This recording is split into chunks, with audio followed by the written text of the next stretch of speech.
Kia ora. Hello. Today we are talking about 5 more books to get you started in reenactment and living history. These books we believe are invaluable to anyone looking at researching the material culture of medieval people and looking to build their impression. Before we start this video, we'd like to welcome all of our new subscribers. Haere mai. Welcome. Thanks for all the support on our last couple of videos. We would like to also thank our existing subscribers as well. The channel is doing so much better than we expected, and we would like to thank you for your ongoing support. In the first video in the series, we discuss medieval people and society.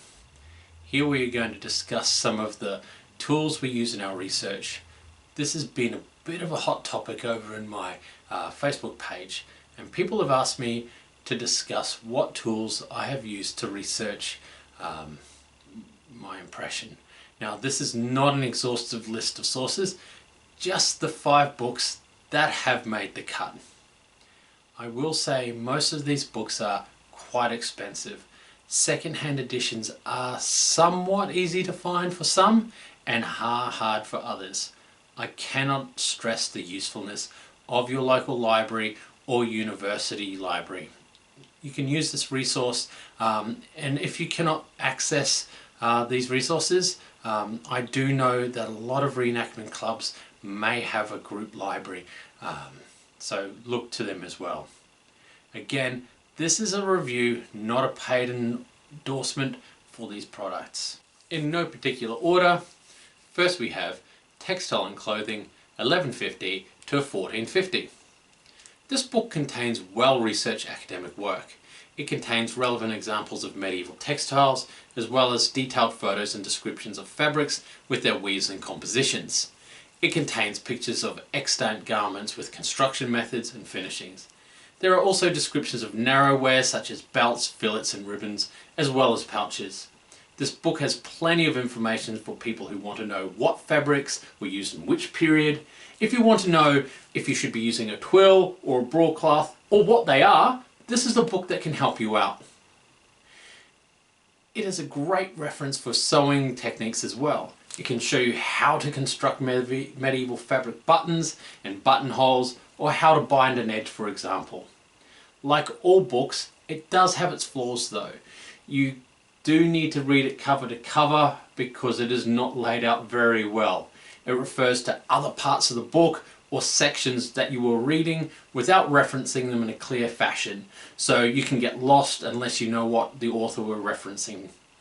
Otherwise, this is a fantastic resource for anyone looking to improve the quality of their fabrics and their fabric choices for more period accurate ones. Or you can learn more about period accurate garments and garment construction techniques. Dress accessories 1150 to 1450.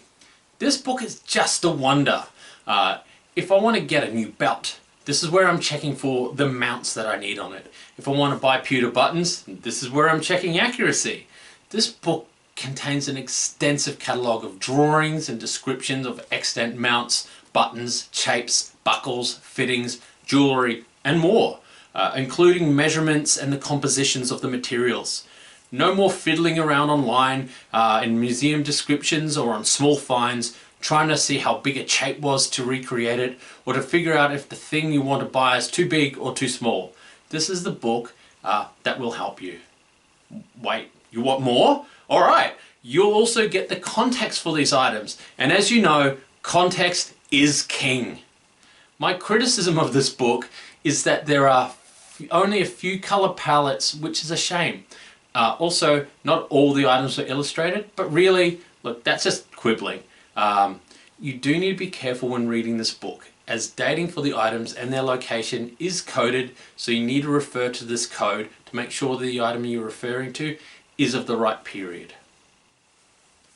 Woven into the Earth. It was difficult for me to choose this book over Medieval Garments Reconstructed. Both cover the Greenland garment finds, while Medieval Garments Reconstructed is a fantastic book. And if you're looking to reconstruct the Greenland garments, that is the book for you, as it contains the patterns for many of the finds. So why Woven into the Earth, and why does it get my pick for the recommendation?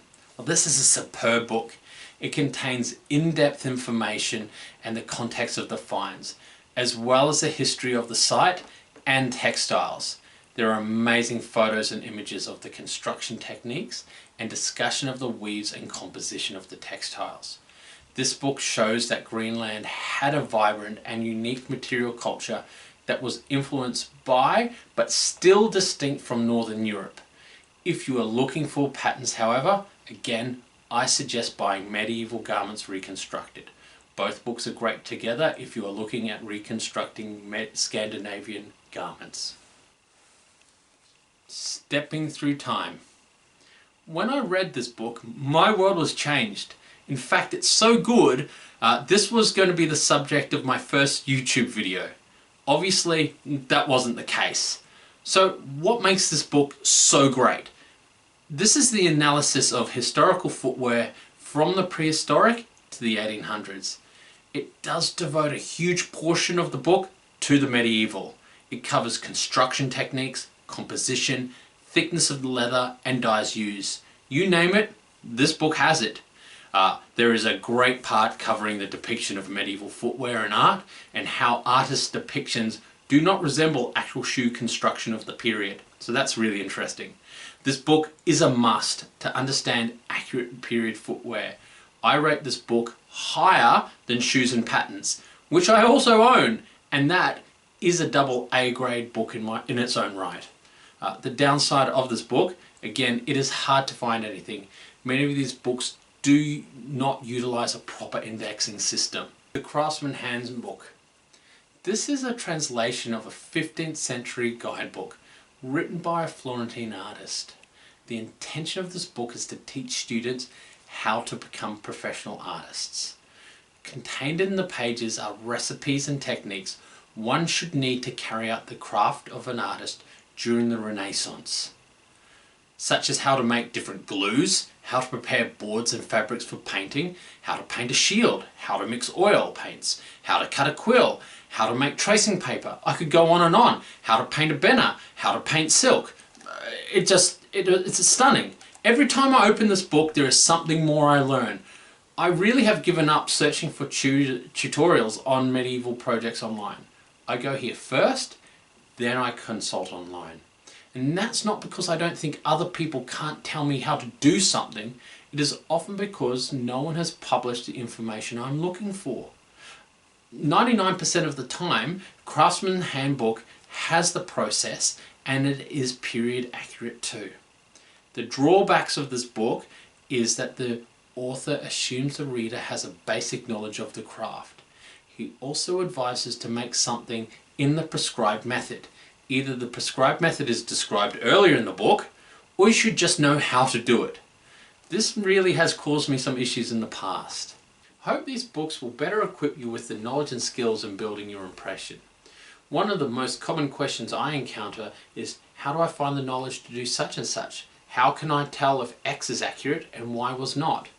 When I started reenactment over 20 years ago, I had to rely on libraries to source most of my information, and the books we had access to were not of the greatest caliber. I believe the proliferation of information online is both a boon and a bane, and the integrity of that information is not always the best, and it can be confusing to newcomers to the hobby who are trying to build an impression, learn new skills, as well as being expected to learn history. This can have an effect of driving many away, except the most enthusiastic for accuracy or those with a more laissez-faire attitude.